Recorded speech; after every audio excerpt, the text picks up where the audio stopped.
da Rádio Gazeta FM 104.9. São exatamente 17 horas e 21 minutos dessa nossa terça-feira, 28 de abril. E estamos no ar com o programa Ter Saúde, o programa que chega ao seu lar, ao seu domicílio, levando a boa informação na área da saúde. É sempre um prazer poder levar esse conhecimento para você que nos ouve e é sempre um prazer estarmos juntos e conectados nas terças-feiras na Gazeta FM 104.9. E nossa bancada é uma bancada composta sempre por algumas pessoas bastante especiais. E ela sempre conduzindo o nosso programa. Boa tarde, Selminha! Boa tarde, doutor Rafael. Boa tarde a todos os ouvintes da Rádio Gazeta FM. Eu sou Selminha e no programa de saúde, hoje vamos falar sobre um tema de muita importância, sobre sono. Oh, que maravilha! E hoje temos convidado, né, doutor Rafael? Temos convidados, uma pessoa convidada que já está aqui no programa há algum tempo. Boa tarde, doutora Maria Eduarda. Boa tarde a todos. E hoje nós temos também um novo representante em nossa bancada, também estagiário que está conosco, o doutor Rafael Brasileiro. Boa tarde. Boa tarde, gente. Boa tarde. Que maravilha, Selminha, você preparou para a gente falar hoje sobre o sono. Sim. Oh, beleza. Então vamos nessa. Agora, Selminha, antes da gente começar, se o ouvinte quiser mandar uma dúvida, qual é o número aí? O zap da Gazeta é 75992517039. 75992517039. Beleza, então quem tiver qualquer dúvida, quem estiver acompanhando, pode enviar que a gente vai acompanhando, observando pra gente ver. Vamos nessa, Selminha? Isso mesmo, doutor Rafael. Vamos falar sobre o sono, né? Sobre o sono. Então, a primeira coisa que a gente tem que falar sobre o sono é que o sono, ele é uma função importantíssima da nossa vida. Muitas vezes as pessoas tendem a falar o sono como algo que é natural você perder ou muitas vezes você privar.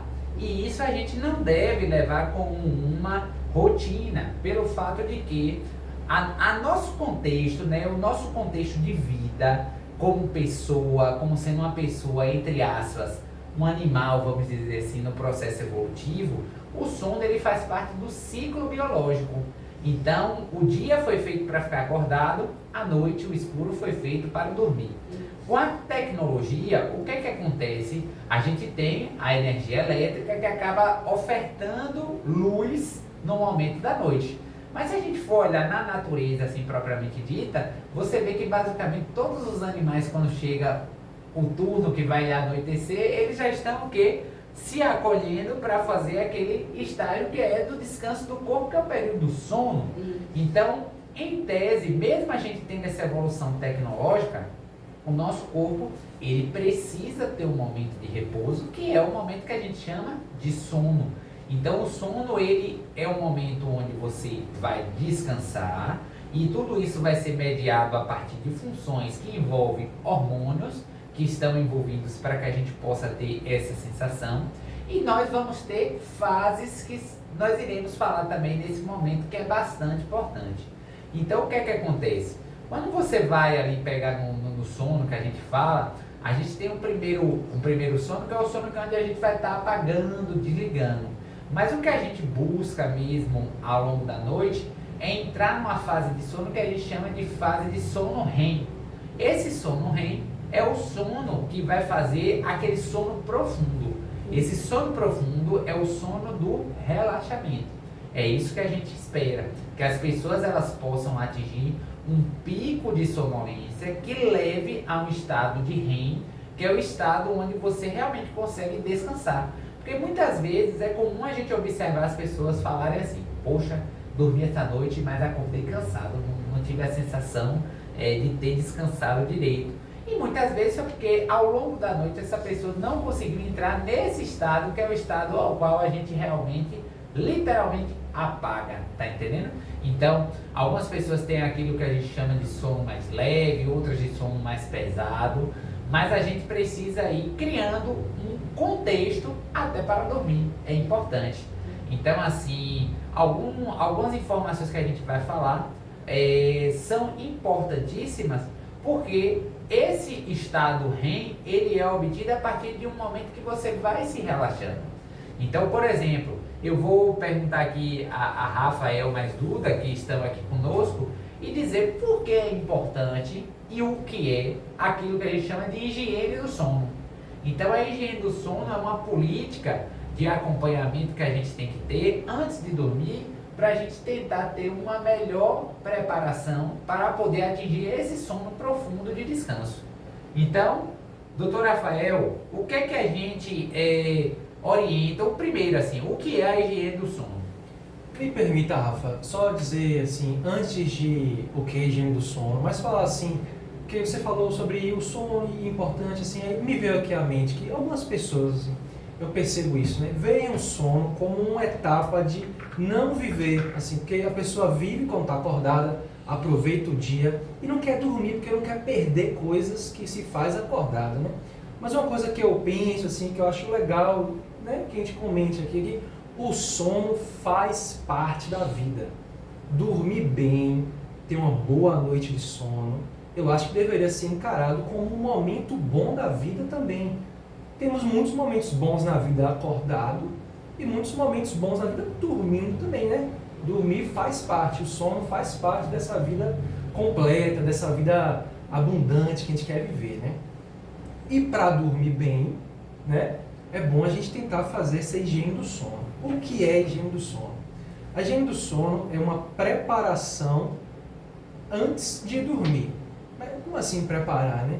É fazer a cama assim, para a cama ficar fofinha para você deitar? Também é isso.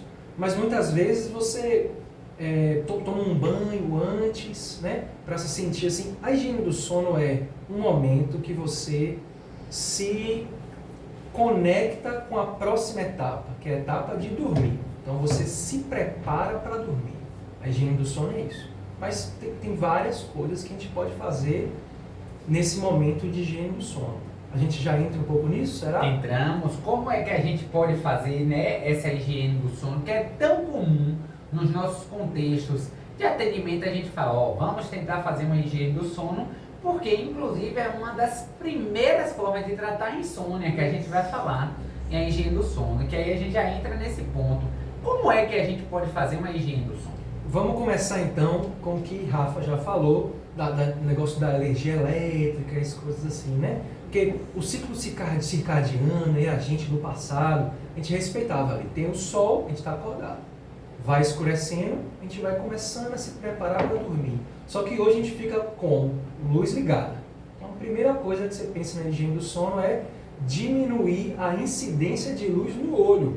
Então você tem que diminuir a quantidade de luz que entra no seu olho, né? Como é que diminui isso?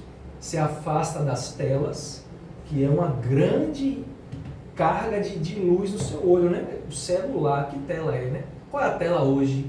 Que a gente vai no banheiro e leva a tela, que a gente vai para a cama e leva a tela, é o celular, né? Então, reduzir o contato com o celular antes de dormir. Esse tempo antes de dormir a gente discute melhor quanto tempo é, se é 1 hora, se são 2 horas, depende do caso. Mas assim, em linhas gerais, é reduzir a incidência de luz no olho. Então, a gente vai diminuir a luz de casa, né? Muitas vezes a gente diminui algumas luzes e tal. Diminui o tempo de exposição à televisão, diminui o tempo de exposição ao celular. O que mais que a gente pode pensar para... Dormir num ambiente escuro também ajuda, né? Ajuda. A questão do controle da luz, um ambiente escuro, um ambiente acolhedor. Hoje a gente fala bem assim, esse desligamento das telas que Rafael estava falando também é importante. Às vezes tem algumas pessoas que gostam de ter uma música de fundo, né, para poder ficar mais calmo, trazer uma sensação de relaxamento. Tudo isso faz parte. Mas é muito importante a gente dizer que isso deve ser feito em média mais ou menos uns 30 minutos antes do momento em que você pretende realmente se desligar para dormir. Então assim, um exemplo, quero deitar às 9 da noite. Então, a partir das 8h30 você já deixa o seu celularzinho de lado, já vai para o seu local onde você dorme, já apaga um pouco mais a luz para você já ir. Tudo isso vai criando uma sensação de percepção do corpo para ir entrando no processo de descanso, de desligamento. Então, isso faz parte do processo que a gente orienta de uma forma geral para todas as pessoas e principalmente naquelas pessoas que têm uma maior dificuldade também para ter uma boa noite de sono. E para se ter uma boa noite de sono, é importante, Selminha, a gente olhando vários fatores, porque vários fatores influenciam essa noite de sono. Então, por exemplo, primeiro, as emoções.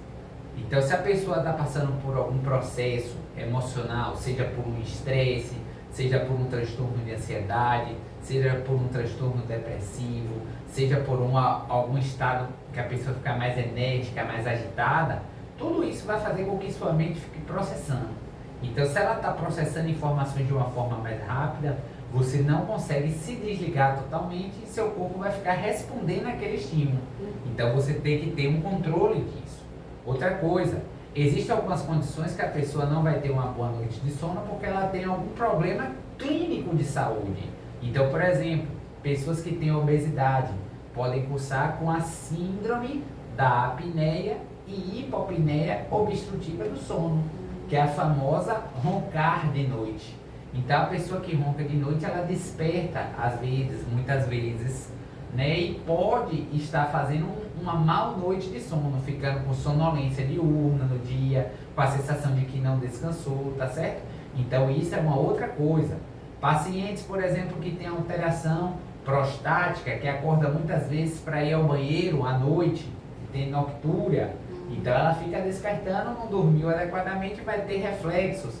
Então, olha que uma queixa, por exemplo, de insônia, que é dificuldade para dormir, a gente deve interpretar se essa pessoa tem dificuldade para começar no sono, ou ela até consegue começar, mas tem dificuldade para manter o sono, porque muitas vezes não é uma questão do espaço, mas pode ser algum fenômeno clínico que está envolvido para que a gente possa acompanhar. Mas diga aí, Selminha, que a gente já está falando muito e eu sei que você tem perguntas. Dormir com o estômago cheio interfere no sono? Oh, que pergunta boa! Isso é uma pergunta tão maravilhosa. E a doutora Duda vai responder pra gente aí. Por que, doutora Duda, a gente vai responder se dormir com a barriga cheia atrapalha o nosso sono? Dormir com a barriga cheia pode atrapalhar o sono. Inclusive, esse é um dos pontos que fazem parte da higiene do sono. O horário que você vai se alimentar, a sua última refeição, né? O horário que você vai se alimentar antes de dormir. Então, tá com a barriga muito cheia pode influenciar, né? Levar a pessoa até um caso, por exemplo, de refluxo, que são situações clínicas que vai alterar, que vai dificultar em dormir. Exatamente. Então, até para fazer a nossa digestão, o organismo ele precisa ter, né, um relaxamento no sentido de concentrar um fluxo sanguíneo para poder nas regiões centrais. E quando você concentra isso, seu metabolismo ele vai ficar ativado. Então, se você tem esse metabolismo ativado, você dificilmente vai conseguir entrar num momento de descanso, que é o que você precisa deixar o corpo mais leve, o corpo mais tranquilo. Tanto que orientações nossas é que as refeições noturnas, elas não sejam pesadas. Então, a gente geralmente recomenda que à noite seja um de jejum muito leve, né? Um cafezinho, um biscoitinho, se a pessoa não tiver... Oi? Um cafezinho, vocês pensam, café pra dormir? Ah, o que a gente fala é o famoso tradicional café com leite, né? Que as pessoas têm, porque o que Duda traz aqui é importante, que pode até ser outra pergunta, se o café atrapalha, Isso. né? O café realmente em doses excessivas, algumas pessoas não sentirão nada, mas outras já podem ter uma resposta de ficar com essa mesma coisa da barriga cheia, um estado adrenérgico, onde está o corpo sendo estimulado e que realmente retarde e dificulte. Então, por isso que é importante a gente abordar essas questões. E a questão da última limitação, né, da noite. Qual o último horário correto da pessoa parar de se alimentar, né, para ter um sono muito mais leve, né? Isso é muito variável, viu, Selminha? Então, o que é que acontece? Não tem, assim, um horário definido, mas a gente cria uma temporalidade que é da seguinte forma. A partir do momento em que a pessoa se alimentou à noite, o esperado é que ela tenha pelo menos uns 30 minutos a 1 hora para que ela possa não deitar, digamos assim, entendeu? Porque se ela deita ali logo depois que come, não vai fazer a digestão adequada. Então, assim, o ideal é que a pessoa se programe. Então, olha, estou na minha casa, vou fazer uma refeição mais cedo para que, se caso eu sinta sono, eu já esteja ali tranquilo, entendeu? Então, esse tempo de dizer que deve ser feito até 8 da noite, até 9, não tem um tempo definido. Mas o tempo que a gente geralmente define é evitar dormir logo após comer e esperar um tempo de 30 minutos a 1 hora, que é o tempo onde já começou-se a se processar o processo da digestão. E é melhor ter leve sono ou sono profundo? Olha, isso Sono leve ou sono profundo? Isso é um assunto que a gente até já chegou a abordar um pouco, mas o que a gente espera é que a pessoa, para repousar totalmente, ela tenha o sono profundo, que é o que realmente induz o descanso, tá entendendo? O sono leve que a gente fala é aquele sono que não entrou no sono REM. Então é aquela pessoa que está ali com os olhos fechados, mas um barulho incomodou, ela acordou. Ela sentiu ali um movimento, alguma coisa, acordou, entendeu? Uma luz que acendeu em algum lugar próximo, acordou, despertou, tá entendendo? Então elas são pessoas que realmente tendem a ter uma maior dificuldade, digamos, de relaxamento pelo descanso. E quantas horas devemos ter de sono? Essa pergunta é importantíssima. Quantas horas de sono a gente deve ter? Então, o número que é muito comum pelas pessoas que a gente fala, todo mundo fala 8 horas. Só que esse período de sono, ele tem um intervalo, que às vezes depende de cada indivíduo. É por isso que a gente amplia um pouquinho mais um período entre 6 a 10 horas. Algumas pessoas vão estar muito bem descansando apenas 6 horas. Vão acordar com disposição, vão acordar sem o auxílio do despertador. Outras pessoas vão precisar de um tempo maior, de 10 horas ou às vezes até mais. Então, cada indivíduo tem uma resposta, o seu relógio biológico em resposta ao seu organismo. Mas, em média, que a gente fala, uma boa noite de sono, ela deve ter em torno de mais ou menos umas 8 horas. Posso falar uma coisa aqui, Selminha? Pode ter. Existem algumas questões assim que são interessantes ter esse padrão, né, tal. Agora, sobre isso exatamente do tempo de sono, eu acho tão legal porque a gente dorme todo dia, né? Assim, a gente dorme todo dia. Então a gente acumula essa experiência de dormir. E eu tenho certeza que aqui nessa bancada aqui, todo mundo sabe o tempo de sono que precisa para si mesmo, né? Claro. Rafa precisa de quanto tempo? Eu, em média, 6 a 7 horas eu já estou tranquilo. O meu é 7 horas e meia. 7 horas e meia fica legal. E Duda? 8 horas. E Selminha, quanto tempo? 7 horas. Tá vendo? Cada um, né? Cada um isso, tem né? o seu corpo que pode... a gente também tem que conhecer nosso corpo, né? Isso, interessante. Então, isso ajuda a ter um estilo de vida melhor. Né? Sim, claro. Então, faz parte. E quais são as doenças que causam distúrbio do sono? Nós temos distúrbios do sono que são causados por várias questões. E aí a gente tem várias condições que podem afetar. A grande maioria que a gente tem muito no nosso contexto são patologias que estão associadas muitas vezes a questões que envolvem a saúde mental. Então esse é um dos pontos que a gente geralmente tem, né? E isso envolve várias doenças que a gente pode dizer, ou condições que têm a ver relacionadas a isso, tá certo? Então muitas vezes tem algumas pessoas que estão passando por situações pessoais, né, que acabam causando uma sensação ali de ansiedade, de estresse, de nervosismo, que realmente fazem o sono sumir. Isso é uma das condições. Outra que a gente vai observando é algum processo de depressão também que compromete, né, a questão da sonolência. A pessoa fica ali muito conectada e não consegue realmente repousar. Então essas são condições que realmente às vezes demandam Tá certo, Selminha? Tem um sonâmbulo, né? O sonâmbulo, que é o o sonambulismo que daqui a pouco a gente fala isso. Sim. Mas o que é que acontece? Mas qualquer condição, muitas vezes, que não necessariamente doença, ela vai alterar o nosso sono. Mas principalmente atividades cotidianas. Então, por exemplo, algumas pessoas elas vão ter dificuldade para dormir porque elas trabalham no turno da noite. Então vamos falar, por exemplo, um vigilante. Um vigilante ele não está dormindo ali no período noturno porque ele está trabalhando. Então quando ele vai descansar, que é o período do dia, o dia tem o sol, né? Que aí já dificulta, né? Então já compromete. Né? A pessoa inverte o ciclo sono-vigília, tá certo? Então tem uma alteração. Isso é ruim, né? É uma alteração que a gente não gostaria que acontecesse. Mas as pessoas que trabalham, né, têm uma Mas também, necessidade. se eles dormirem durante o dia, compensa, né? O que perdeu a noite. Descansa isso. E aí vai compensando nesse sentido. Então, assim, outra condição patológica que acaba interferindo no ciclo sono-vigília e que não está atrelada à saúde mental são as doenças hepáticas.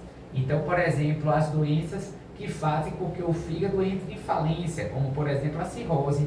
Ela vem com a inversão do ciclo sono-vigília. A pessoa acaba dormindo durante o dia e à noite acaba acordando, entendeu? Então, outras condições que a gente já falou também, pessoas que sofrem de alterações na próstata, que muitas vezes no período da noite acorda várias vezes para ir ao banheiro. Então, ela está acordando e, consequentemente, não vai conseguir dormir direito. Então, veja que tem algum escopo que a gente vai tendo dessas condições para que a gente vá observando. E como é que a gente vê esse padrão? Muitas vezes a gente percebe o comportamento de que a noite não está indo bem pelo reflexo do comportamento da pessoa ao longo do dia. Então, o dia que é feito em tese para ficarmos acordados, a gente vê que tem algumas pessoas que podem ficar ali cochilando. E aí ele fala, opa, tá cochilando, tá cansado? E aí a gente vai vendo o filtro se aquilo ali é algo que tende a ser justificável por alguma condição. Às vezes fala assim, não, é que essa noite eu não dormi bem.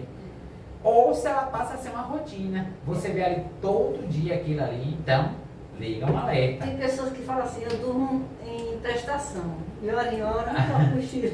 De parte em parte, né? De parte em parte. Então a gente vai justamente nesses momentos observando. Mas tem um fator grande que eu costumo dizer assim muitas vezes, que as pessoas às vezes tendem, e principalmente a gente que trabalha assim em zona rural, que é a questão da temporalidade. Às vezes tem alguns pacientes que chegam assim, doutor, eu não estou conseguindo dormir, eu acordo 3 horas da manhã, eu acordo. Aí quando a gente vai fazer as perguntas para interrogar, a gente sempre pergunta, você começa a dormir que horas? Não, doutor, eu durmo cedo. 7, 8 horas eu já estou dormindo. Então, se a pessoa dorme 7 ou 8 horas, a gente faz a conta. Ó. Vamos 7, 8, 9, 10, 11, 12, 13, 14, 15. 15 horas é 3 da manhã. Então, a pessoa dormiu 9 horas. 9 horas. Então, ela não está acordando na madrugada porque o sono está indo dormir muito cedo. Isso. Então, a gente orienta. Não, ó, bora tentar mudar o hábito um pouquinho, ficar acordado. Mais um pouco, para você acordar ali 5, 6 da manhã. Então a gente vai vendo os ajustes de acordo a cada situação, que não necessariamente é uma doença. Então a insônia, que é o distúrbio do sono, a gente precisa explorar se aquilo dali, antes de ser um problema patológico, ela é um problema que envolve o estilo de vida daquela pessoa. Que muitas das vezes a gente consegue resolver sem medicalizar, porque eu já ligo um alerta que muitas pessoas às vezes querem transferir, entre aspas, a responsabilidade do controle de sono para a medicação e não para si. Então muitas vezes a gente vem no consultório, doutor, eu vim aqui porque eu quero um remédio para dormir. E muitas vezes quando você orienta da pessoa a fazer a higiene do sono, a ter uma prática de atividade física regular para cansar o corpo, para de noite ele querer descansar, essas medidas não são feitas e a pessoa quer usar um remédio. Então eu gosto sempre de dizer que o remédio ela tem que ser indicado para quem realmente necessita, para quem realmente tem um critério, porque realmente esses medicamentos eles vão interferir em outros fatores. E eu ligo um alerta principalmente ao uso dos benzodiazepínicos. E os benzodiazepínicos são os famosos remédios tarja pretas, que são vendidas, né, com receituário azul, que são clonazepam, diazepam, bromazepam, prazolam, que são remédios que são utilizados em algumas condições, mas que deve ser sempre pensado, sempre que a gente prescreve, no menor tempo de uso para que a gente possa fazer a retirada. Uma retirada com desmame tranquilo, porque são remédios que correm o risco de ter uma dependência e correm o risco de criar alterações no corpo, principalmente associados à demência, né, no futuro. Então, é importante a gente discutir sempre isso com os pacientes, sobre mudar os pequenos hábitos diários, para que isso tenha uma repercussão grande e a gente não, muitas vezes, fique dependente nessas medicações. Então, você ouvinte que queira tirar alguma dúvida com o Dr. Rafael, o WhatsApp da Rádio Gazeta é 75992517039. Qual o hormônio que regula o sono? Temos hormônio que regula o sono? Temos. Sim. E esse hormônio se chama melatonina. A melatonina é o hormônio que é produzido em uma pequena glândula do nosso corpo chamada de glândula pineal. Essa melatonina, ela é produzida de acordo com o ritmo circadiano da pessoa. Esse ritmo é o ritmo em que controla o dia, a pessoa vive ali acordado, à noite ela vai descansar. Então nós temos picos de melatonina no período da noite, que é quando a pessoa precisa repousar. Então o que é que acontece? Ele vai ser responsável justamente para fazer essa sonolência, para induzir o sono. Hoje em dia a gente já tem até manipulado em farmácia essa melatonina, que pode ser utilizada em algumas situações para poder fazer um controle do sono, principalmente quando a gente vê uma necessidade de um controle mais com suplementação e não necessariamente outras medicações. Mas é essa molécula de melatonina que é a responsável por fazer a gente dormir. O sono, o que ele faz no corpo? Olha, ele faz algumas modificações fisiológicas. Então, assim, quando a gente dorme, o nosso corpo ele vai modificar um pouquinho. Aí eu vou fazer uma primeira pergunta para você, Selminha. Sim. Quando a gente dorme, nosso corpo gasta energia? Gasta. Gasta. Isso é a primeira coisa. Por quê? Porque o nosso corpo está trabalhando. Ninguém para de respirar, ninguém para de bater o coração. Isso. Todo mundo fica. Isso. Porém, o que é que acontece? O nosso corpo ele precisa também poupar uma energia. Então ele vai fazer com que essas atividades elas trabalhem de forma mais lenta. Então o seu coração vai bater mais devagar, a sua pressão vai ficar menor, tá entendendo? Então ele vai fazer uma série de modificações fisiológicas para deixar o seu corpo relaxado. Então você vai perceber que vai ter essas alterações, tá certo? Então assim, o sono ele modifica o corpo no sentido de poupar uma energia para que você descanse, para que no outro dia você tenha energia suficiente para você poder gastar. Então essas são modificações induzidas principalmente por uma boa noite de sono que a gente precisa ter para realmente fazer com que o nosso dia seja produtivo e que seja muito bom para você poder gastar essa sua energia. Os 3 pilares do sono é sono, exercício e nutrição? Olha, os pilares do sono, a gente pode até colocar esses 3, né? O sono, o exercício físico e a nutrição. Tudo isso interfere. Mas a gente tem que colocar também as questões que envolvem o próprio corpo, né? Então, situações que envolvem a questão do ambiente ao qual a pessoa se encontra também influencia muito. Vamos imaginar algumas pessoas, elas moram em ambientes muito violentos, que aí no período da noite pode ter algumas situações. Então a pessoa vai acordar ali assustada, não vai ter um sono. Então veja que foi o ambiente ali, o fator que fez com que a pessoa despertasse, tá entendendo?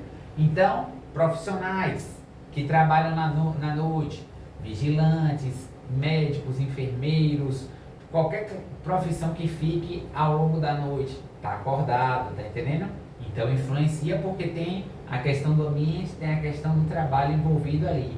Então esses pilares eles são muito variáveis, né? Mas reforça-se que exercício físico é extremamente positivo para fazer com que você gaste energia, para que você fique realmente cansado para o corpo poder descansar. E a nutrição é totalmente também relacionada, principalmente que a gente já falou, em alimentos leves, alimentos que fazem a pessoa não ficar com aquele inchaço na barriga e consiga dormir de forma adequada. Quais são as funções do sono? Funções do sono. Eu acho que muito do que a gente já comentou consegue responder essa pergunta. A principal função que a gente tem é realmente fazer com que a gente tenha o quê? O descanso. Essa é a principal função. Faz parte do ciclo de vida para que a gente possa descansar e seu corpo poder realmente estar apto para poder exercer uma nova atividade. Mas o sono também ele tem outras funções que envolvem também o metabolismo do corpo. Então, por exemplo, o colesterol, a síntese do colesterol no nosso corpo, que o colesterol, muitas vezes a gente acha que o colesterol não serve, que é pro mal. Mas o colesterol, na verdade, ele vai estar atuando nas nossas células, ele vai estar formando as membranas plasmáticas da nossa célula. Então, o pico de colesterol de fabricação endógena que o nosso corpo produz é no período do sono. Então, é no período da noite. Então, é por isso que a gente tem que ver, ele regula esse processo metabólico. Então, perceba que a gente tem várias funções. E essas funções envolvem questões metabólicas e questões também de descanso. Desculpa, Rafa. Eu gosto de adolescente, né? Eu adoro adolescente. E esse período da adolescência, né? E eu tenho a impressão que adolescente não gosta de dormir de noite, né? Assim, então, uma das funções do sono, e eu gosto de marcar isso na adolescência, né? Esse descanso no sono, né? Uma das funções, uma das coisas que a adolescente faz muito, que está num momento importante da vida de aprendizado, é no sono que consolida um bocado de coisa de memória. O adolescente vai estudar, vai para a escola. O sono deixa ele descansado para estar atento, mas no sono que há a consolidação da memória. Né? Porque você estudou ali, o que você aprendeu. E crescer, porque adolescente quer crescer, né? Quer crescer de músculo, o adolescente hoje, né? Mas quer crescer de altura também, né? Então, tem um momento ali na noite que tem um pico de GH, que é durante o sono e um momento certo da noite. Porque isso também é, lembrando de uma pergunta que você fez anteriormente, o adolescente que gosta de ficar a noite acordado e compensar pela manhã, o pico do hormônio de crescimento não é igual. Tem dois momentos da noite ali que o pico é o pico ideal, que tem que estar dormindo. Eu não me lembro, Rafa, você se lembra? Acho que é por volta das 9 da noite, tem outro pico 1 da manhã, mas não me lembro bem. Mas sei que os ouvintes são todos conectados, né? Sim. Podem procurar isso, assim. Que horas é o pico? Eu não sei se adolescente ouve rádio. Adolescente ouve rádio, seu amigo? Eu acho que sim, viu? Que ótimo. Então pega aí alguma coisa e procura, assim, claro. Qual é o horário do pico do GH? Né? Que é um horário que eu preciso estar dormindo. Sim. É um horário que eu preciso estar dormindo, né? Então acho que isso é uma função do sono importante também. Não só na adolescência, mas eu gosto de falar da adolescência, né? Porque eu gosto dessa coisa aí da adolescência. O tanto que é importante o sono, né? São mínimos detalhes da vida que a pessoa tem seus benefícios no sono, né? Uma das últimas perguntas, doutor, como diminuir o sono de um antidepressivo? Como diminuir um sono de um antidepressivo? A sua pergunta ela gira em torno, muitas vezes, que é no sentido de algumas medicações para controle de sintomas de depressão causarem sonolência, não é isso? Isso. Então, por quê? Porque algumas dessas perguntas, dessas medicações, ela tem um efeito sedativo. E aí, como a gente vai diminuir? A gente vai diminuir sempre pensando na condição do paciente enquanto médico, tá certo? Então, nós vamos pensar sempre nessa condição, que é no sentido de ver a necessidade da gente fazer isso. Então, muitas vezes, pacientes que são idosos, a gente tem que ter um cuidado de não fazer uma dose excessiva, porque pode fazer uma sonolência extrema, que culmina em uma queda e traz complicações. Mas muitas vezes, se a gente tem uma pessoa que está tendo sintomas tão graves que fazem psicose, que é uma agitação psicomotora, a gente não pode deixar aquela pessoa exposta àquilo, porque também ela pode entrar em um risco para ela. Então a gente tem que aumentar um pouco mais a dose para controlar naquele momento. Então o que vai definir a questão da quantidade é a dose. É a dose que vai ser utilizada, a associação com outras medicações, e tudo isso vai girar em torno da condição que o paciente pode estar apresentando. Então, uma recomendação que eu sempre falo para os nossos ouvintes é que esses medicamentos, eles não podem ser abandonados de usar de uma forma tipo, eu estou bem, não vou usar meu remédio. Não. Antes de você interromper o uso, é importante você conversar com o médico que lhe acompanha. Porque o que é que acontece? Essas medicações, elas são medicações que, a partir do momento que você toma, ela vai criando uma quantidade que vai ficar disponível no sangue. Então a gente não pode nem aumentar de vez, nem pode tirar de vez, porque senão o organismo, ele está acostumado com aquela determinada quantidade e ele vai sentir falta. É por isso que a gente tem que ir de forma lenta, de forma cautelosa e nunca interromper essas medicações. Então, sempre conversar com um profissional assistente para fazer a melhor escolha da medicação para aquela pessoa, a melhor dose que vai ser necessária para resolver aquele determinado problema e a duração do tratamento. Pronto, então, doutor Rafael, o nosso programa, né, já está chegando na reta final. Passou rápido, a gente quando conversa bem, né, Selminha, a gente vai se empolgando. Isso mesmo. Eu só queria tirar só uma única dúvida. Sim. Que eu acho que é comum de muita gente, né? Que sempre tem no dia a dia de todo mundo. Tomar banho morno realmente regula o sono, né? Ajuda a ter um bom sono. O banho morno, ele dá uma sensação de relaxamento. Sim. Banho morno, ele é bom para a contratura muscular. Então ele dá um alívio, uma sensação de alívio. Então, quando você toma um banho quente, seu corpo fica um pouco relaxado. Então, esse relaxamento, ele vai auxiliar na possibilidade de você ter um descanso para induzir o sono. Entendeu? Eu digo com experiência própria. Olha! Realmente funciona, né? Funciona. Funciona. Isso mesmo. Então, doutor Rafael, eu quero agradecer, né, a vocês dois, doutor Rafael, né? E Ana, né? Duda. Obrigado por, né, participar do nosso programa toda semana, terça-feira, aqui na Rádio Gazeta. E que espero que vocês venham outras vezes. Certo? Obrigado. Eu que agradeço, Selminha. Valeu. Então, Rafael. Então, Selminha, foi ótimo estarmos juntos. Sim. É importante a gente sempre falar sobre esses temas. A gente agradece a atenção de todas as pessoas que estiveram conectadas aí conosco, escutando.